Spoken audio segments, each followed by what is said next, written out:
കർണാടകയിലെ ധർമ്മസ്ഥലയിൽ മണ്ണ് നീക്കം ചെയ്തുള്ള പരിശോധനയിൽ വീണ്ടും അസ്ഥികൾ കണ്ടെത്തി. മാർക്ക് ചെയ്ത 10ാം സ്പോട്ടിന് സമീപത്തു നിന്നാണ് കൂടുതൽ അസ്ഥികൾ കണ്ടെത്തിയത്. ധർമ്മസ്ഥലയിലെ അസ്വാഭാവിക മരണങ്ങളുടെ രേഖകൾ ബെൽത്തങ്ങാടി പോലീസ് നശിപ്പിച്ചതായി വിവരാവകാശ രേഖ പുറത്തുവന്നു. അതിനിടെ കേസിലെ മാധ്യമ വിലക്ക് പരിഗണിക്കുന്നതിൽ നിന്ന് ജഡ്ജി പിന്മാറി.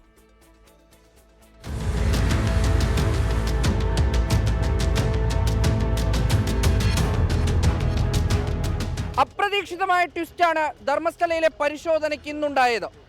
11ാം സ്പോട്ടിൽ നിന്നാകും പരിശോധന തുടങ്ങിയതെന്ന് കരുതിയെങ്കിലും അന്വേഷണ സംഘം നേരെ എത്തി കാടുകയറി. 11ാം സ്പോട്ടിൽ നിന്ന് 100 അടി മാറി വനത്തിനുള്ളിലായിരുന്നു ഇന്ന് കുഴിച്ചു പരിശോധന. നേരത്തെ മാർക്ക് ചെയ്ത 13 സ്പോട്ടുകളിൽ പെട്ടതല്ല ഇത്. താടിയെല്ലും അസ്ഥികളുമാണ് കണ്ടെത്തിയത്. ബയോസേഫ് ബാഗുകളിൽ പാക്ക് ചെയ്ത ബക്കറ്റിലാക്കിയാണ് അസ്ഥികൾ പരിശോധനയ്ക്ക് കൊണ്ടുപോയത്. പുത്തൂർ റവന്യൂ AC സ്റ്റെല്ല വർഗീസിന്റെ നേതൃത്വത്തിൽ മഹസർ തയ്യാറാക്കി.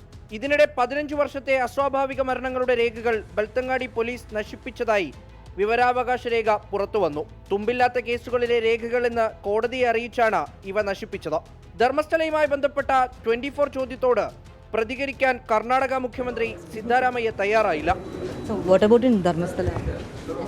Investigation is going on.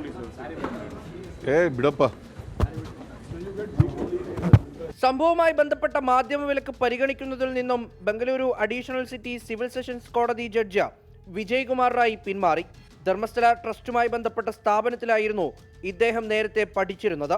കണക്ക് പ്രകാരം 3 സ്പോട്ടുകളിലാണ് ഇനി പരിശോധന നടക്കേണ്ടത്. പക്ഷേ ശുചീകരണ തൊഴിലാളി പറയുന്ന ഇടങ്ങളിലെല്ലാം കുഴിച്ചു പരിശോധന നടത്തിയാണ് നിലവിൽ അന്വേഷണ സംഘം മുന്നോട്ട് പോകുന്നത്. അതിനാൽ തന്നെ ഈ പരിശോധന എത്ര നാൾ നീളുമെന്നതിൽ ഇപ്പോൾ വ്യക്തതയില്ല. ക്യാമറാമാൻ രജീഷ് കരിവള്ളൂരിനൊപ്പം മുഹമ്മദ് റഹീസ്, 24 ധർമ്മസ്ഥല.